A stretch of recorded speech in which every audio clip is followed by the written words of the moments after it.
Welcome to Chart of the Day Cafe for Thursday, January 7th, 2016. Just going to read our disclaimer quickly. Trading stocks is a high level of risk and viewers should complete their own due diligence on any stock or underlying that they intend to own. 100% of the content of this video and communique is intended for journalistic and educational purposes only.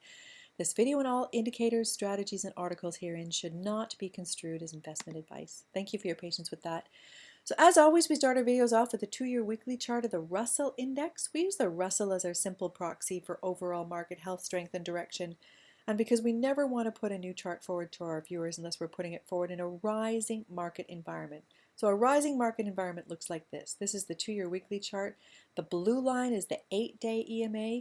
We want to see the 8-day EMA ticking up, the candles looking healthy, and the momentum going this way. So as we are all so well aware, it is not that way currently. So I'm going to move it away from the 2-year weekly to the 5-year weekly to get a better perspective of exactly where we are. I'm filming this at about 10 to 9 on Thursday morning. The futures are well off. So the market is selling off. We are going to be getting defensive in our model portfolio, which I'll get into a little bit later on. But I just wanted you to have this perspective of the channel that the Russell traded in through much of 2014, the breakout to the upside in 2015, and then the sell-off, and here is where we are here right now.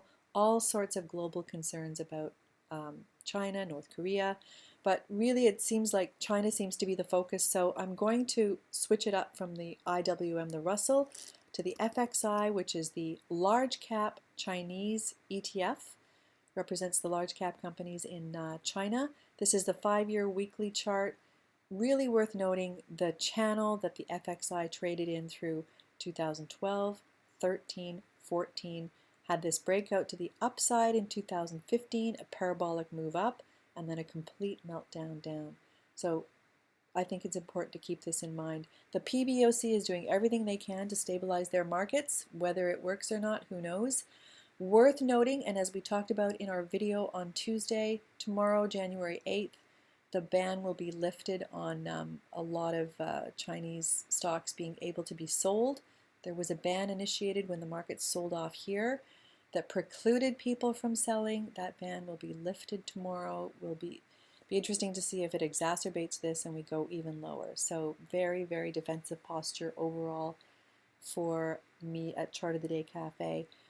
I also wanted to mention I'm a member of the Canadian Society of Technical Analysts. At our last meeting, we had this fellow give us a presentation. Matt Choi, who is the founder of Certus Trading and the author of The Winning Way, co-authored with Brian Tracy, really loved his presentation. It was mostly technical. He didn't really get into the economy or anything, but I'm on his mailing list. He sent an email out this morning that I thought was oh so interesting, and I'm going to include it with today's video.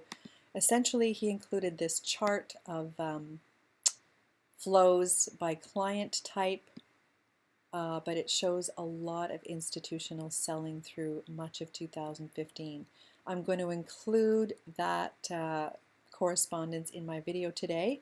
If you want to know where to find that stuff, if you click on this, show less, show more, you'll find any reference I make to any video in this area here. So you just have to click on that and you will see the articles and interviews that I am including, and I'm including Matt's email and also another video, the situation in China and the perspective from one of their best reporters there that I picked up on CNBC this morning.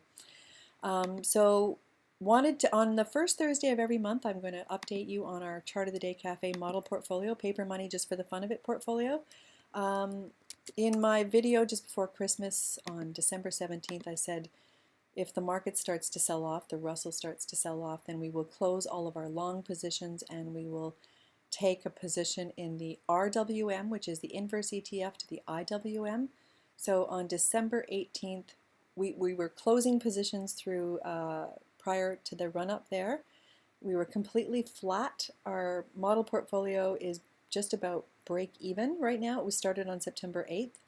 We went long one position in the RWM, which we are currently holding. That's the only thing that we have, and we will add to it as the market unfolds and either continues to sell off or find some support. So just wanted to update you on our model portfolio, which is currently just about break even, flat with one position in the RWM. So with that, I will leave you. Good luck. It's always interesting, and we will be putting out a video next Tuesday. Thanks, and have a good rest of the week.